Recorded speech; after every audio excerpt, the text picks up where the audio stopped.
So I want to talk about this budget more broadly as a statement of priorities, as all budgets are. The priorities here are vouchers and tax cuts over the basic needs of Arkansans, and that's why I'm a no. Across our state, people are stretched thin. They worry about getting sick and not being able to afford it. They worry about the drain of rising costs.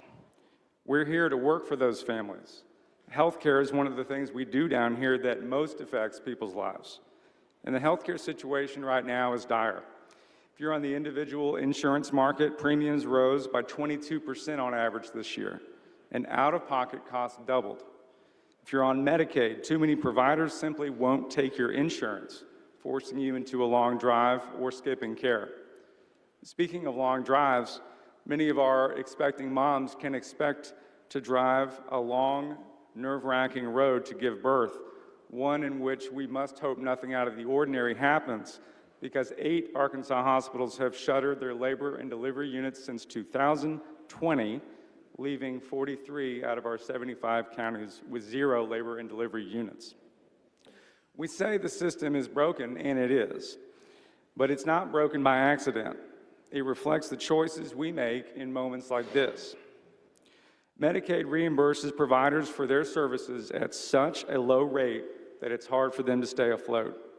It's a big part of the reason hospitals are cutting services in places like Fort Smith, Jacksonville, Camden, and rural hospitals are at risk of closing.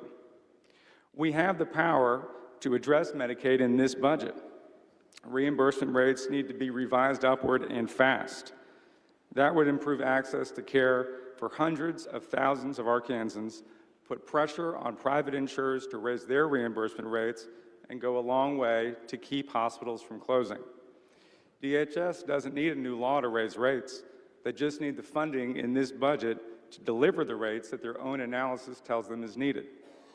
But instead, this budget cuts from DHS. For the Arkansans struggling to find care, that sends a clear message. Fixing this is not the legislature's priority.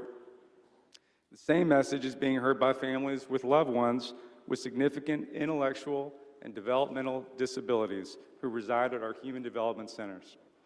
Funding for HDCs has been flat for a decade, despite inflation increasing almost 40% in that time and a growing population in our state, leaving inadequate resources to keep the aging HDC facilities staffed and functional. That's why we all heard the desperate appeals from families during this fiscal session to increase HDC funding to an adequate level. To these appeals, which are financial but also moral in how we treat the least of our people, this budget says no.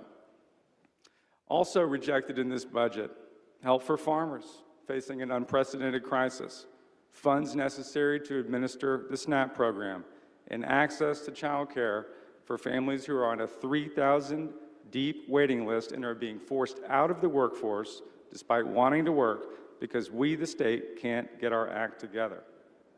And here's the key point. We aren't leaving these things undone because we don't have the money. We do. But this budget makes a different choice to prioritize private school vouchers and tax cuts for top earners and corporations.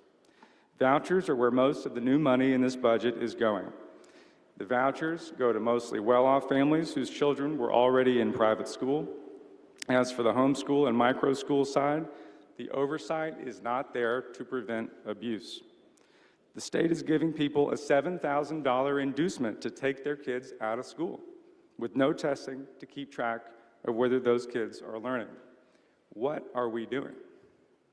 All of this, by the way, comes at the expense of the 94% of kids in public school. Tax cuts for top earners and corporations are, of course, the other priority taking up the oxygen when it comes to this budget.